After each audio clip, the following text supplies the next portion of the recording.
سر آپ کا تعلق گوادر سے ہے، تو قرآن کی بھی بات کی آپ نے.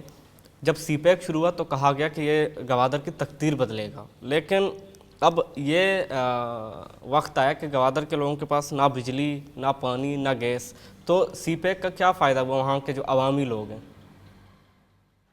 اب آپ آگے سی پیک پہ سن لیں پھر میری بات.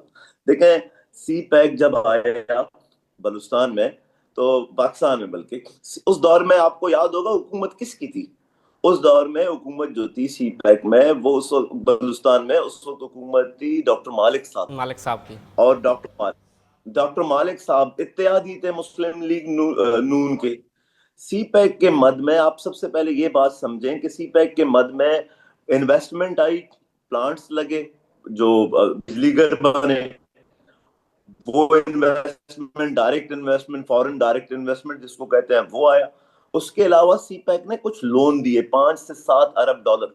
وہ بدقسمتی سے ان لون میں پاکستان بلوچستان میں کام نہیں ہوئے، لیکن پنجاب جو قائد تھے، جو ہمارے وزیر اعلیٰ صاحب تھے، وہ اتحادی تھے. ان کو چاہیے تھا اس زمانے میں جب سی پیک کے پیسے آ رہے تھے، جو لون مل رہے تھے، اس میں بلوچستان کا کوئی کنٹریبیوشن دیتے. لیکن نہیں لیا گیا ان سے. مجھے نہیں پتا کیا وجہ تھی، نہیں لیا گیا. لیکن آپ اس کے بعد دیکھیے گا، چائنا نے خود جا کے آگے بڑھ کر گرانٹ دیا گوادر کو. آج آپ اگر گوادر میں انسٹیٹیوشن دیکھتے ہیں، اپنا ووکیشنل ٹریننگ سینٹر دیکھتے ہیں، چائنیز گرانٹ. اب اگر آپ جی ڈی اے کا ہاسپٹل دیکھتے ہیں، چائنیز گرانٹ. اسی طرح سے ہمارے یہاں روڈ ڈیولپمنٹ بہت زیادہ ہو گئی ہیں، وہ ان میں سے بہت سارا چائنیز گرانٹ. سب سے بڑھ کر ہمارا اتنا بڑا ایئرپورٹ جو گوادر میں بنا ہے، وہ چائنیز گرانٹ.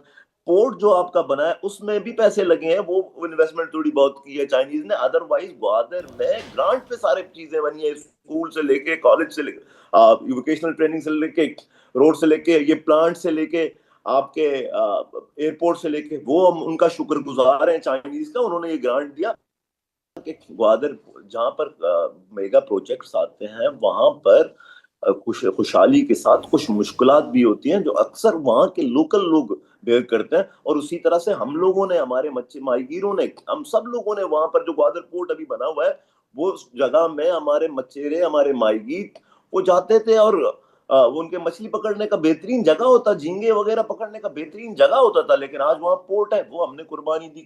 اب آپ آ جائیں پورٹ پہ. پورٹ کی وجہ سے، میں کہتا ہوں پورٹ کی وجہ سے اور یہ سی پیک آنے کے بعد گوادر میں، اب آپ دیکھیں نا، آپ کو یہ بات پتا ہے، پتا نہیں ہے، لیکن گوادر کی اہمیت اور اس کی حیثیت کی وجہ سے اب اگر وہاں کیچ سالی بھی ہے، پانی نہیں ہے مثال کے طور پہ، خشک جی. سالی ہے، تو کیچ سالی سوری کہہ رہا تھا، وہاں پہ پانی نہیں ہے، لیکن دیکھیں نا حکومت